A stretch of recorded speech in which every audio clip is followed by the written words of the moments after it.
ఖైరతాబాద్ గణేష్ అంటే దేశవ్యాప్తంగా ఎంతో ఫేమస్. ఈ ఏడాది శ్రీ విశ్వశాంతి మహాశక్తి గణపతి రూపంలో దర్శన ఇచ్చారు.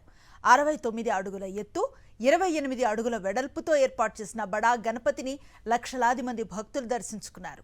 నవరాత్రులు పూజలు అందుకున్న బడా గణేష్ నిమజ్జనానికి సిద్ధమయ్యారు. మరి ఖైరతాబాద్ గణేశుణ్ణి ఎలా నిమజ్జనం చేయనున్నారు? ట్యాంక్ బండ్ వరకు బడా గణేశుణ్ణి తీసుకుని వెళ్లే వాహనం ప్రత్యేకత ఏంటో ఇప్పుడు చూద్దాం.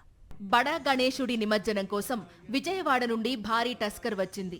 ఈ టస్కర్ 2 రోజుల క్రితమే విజయవాడ నుండి హైదరాబాద్ బయలుదేరి బుధవారం తెల్లవారుజామున ఖైరతాబాద్ చేరుకుంది.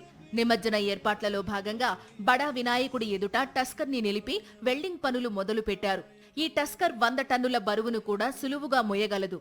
ఖైరతాబాద్ గణేశుడు 40 నుంచి 50 టన్నుల బరువు ఉంటాడు. ఇంత భారీ విగ్రహాన్ని సాధారణ ట్రక్కులపై తరలించడం అసాధ్యం.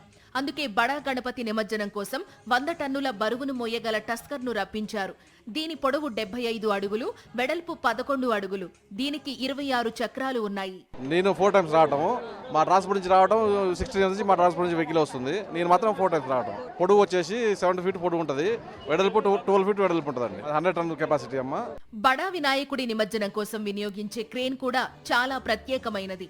50 టన్నుల బరువున్న ఖైరతాబాద్ గణపతి విగ్రహాన్ని నిమజ్జనం చేసే క్రేన్ 100 టన్నుల సామర్థ్యం కలిగి ఉంటుంది. అంటే ఇది బడా గణేష్ విగ్రహాన్ని అవలీలగా ఎత్తి నీటిలో నిమజ్జనం చేయగలదన్నమాట. దీని ఎత్తు 60 నుండి 70 అడుగుల పైగా ఉంటుంది.